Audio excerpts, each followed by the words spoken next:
Five-star quarterback Dylan Raiola, the number 2 player in the country now in the new rankings release, is visiting Nebraska this weekend. Always some signing day excitement and surprises. I'm Adam Gorney, the national recruiting director at Rivals, here with Greg Smith from Inside Nebraska and Jed May from UGAsports.com to talk about this.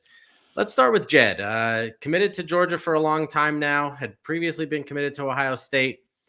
Surprised by this news? Obviously, it's definitely something to watch.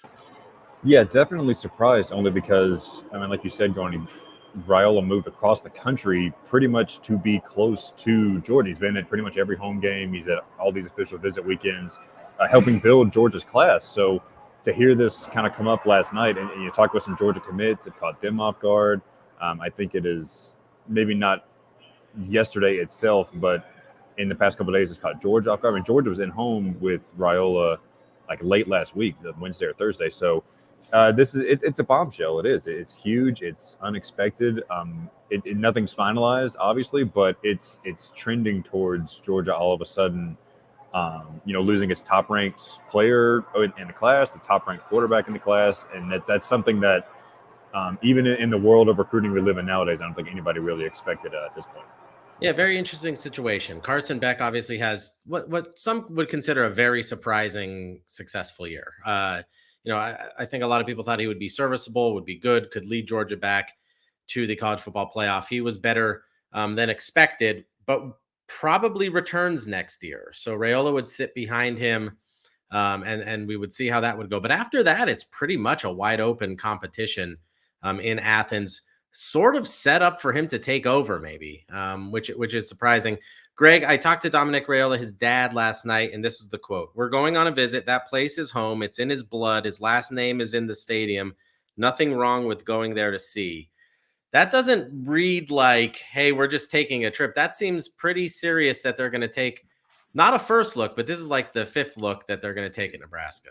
Yeah, this is it's got to be up there and almost double digits, darn near, with the amount of visits that they've taken. And so how much more do they need to see, I guess, is the first question that you would ask, and that's why you kind of know that it's a serious deal, right? And I think that Dylan making this move, and I agree with Jed, like totally surprising to even make this visit, right? Like it just wasn't on the radar. Like we talk amongst ourselves all the time about potential flips and all of this, and it's that time of year. Like I don't know if anyone had this on the radar at all, which makes it really surprising. But anytime, if you are, Georgia coaches or Georgia fans, when you hear that quote, that is a little troubling for your ability to hold on to the commitment, because anytime you drop it's in his blood and his last name is in the stadium, you remember that, oh yeah, there were a few reasons why Nebraska, against all odds really in a normal situation, were really heavily in this to begin with, and have now positioned themselves well under new coach Matt Rhule, who just finished up his first year. So let me throw 2 things at you, Greg. One, if it were just him coming in and flipping to get the starting job there, I think that would be a no-brainer. I don't think Heinrich Harburg or Chubba Purdy are really going to scare anybody away like someone like Dylan Raiola.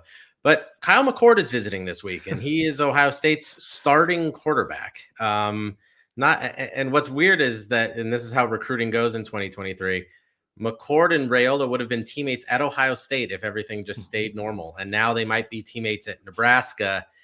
Does Raiola just sort of see that he could beat McCord out for the starting job? Is this a situation what is the why behind this? Because neither situation looks like immediate step in and play.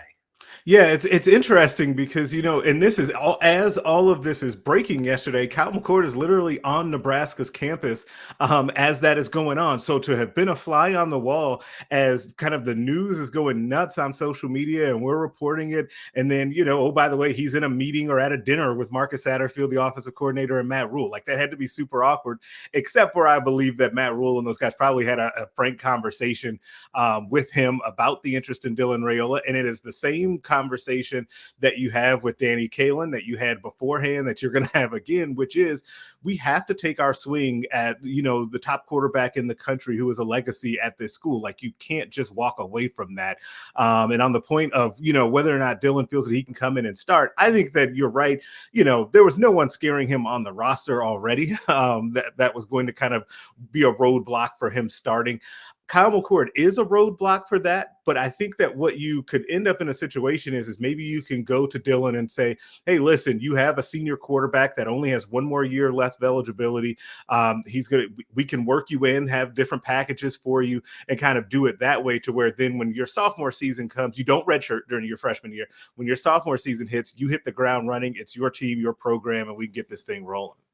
So I read message boards all the time for very insightful thought. But there was actually one last night that I sort of bought into, and it's this: how could the Raiola family do this, go to Nebraska with his uncle on staff, and then say no to the Huskers again with his uncle on staff? I mean, that would be very difficult. So this is an interesting situation. Jed, does he end up at Georgia or does he flip? Right now, I think he flips. I just think there's, like y'all have said, there's more to this visit. Like, I believe during the season he might have made a trip out to Nebraska, and that one felt a little more like, hey, Georgia was on the road, or maybe the weekend of the Florida game, so it was more like, I'm just going to go hang out with my uncle and whatever. But this is something completely different. I mean, in a non-Nebraska world, this is the weekend where Georgia's early enrollees are coming on campus for bowl practice to get ready for bowl practice next week, and instead Dylan Raiola will be in Lincoln on an official visit. So, everything right now is pointing to him flipping. And again, nothing's finalized. Signing day is 8 days away as we're recording this. Could he still sign with Georgia? Sure, but that is the more surprising outcome to me at this point, that he would sign with Georgia. I'm expecting him to sign with Nebraska. It's at this point just with all the indicators pointing that way.